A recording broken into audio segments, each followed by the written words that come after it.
าไปเล่าให้ใครฟังเศร้าอย่าไปพูดให้ใครได้ยินคนเข้าใจเราอาจมีไม่กี่คนในแผ่นดินบางรอยยิ้มเขาเพียงยินดีที่เราพังสุขอย่าไปเล่าเศร้าอย่าไปพูดเลย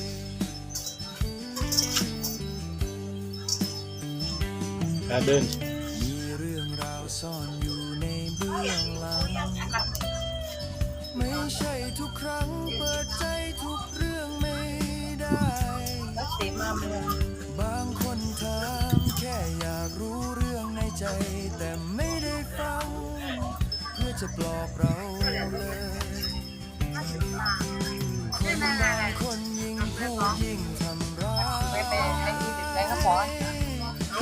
เอาคุ้มแปะ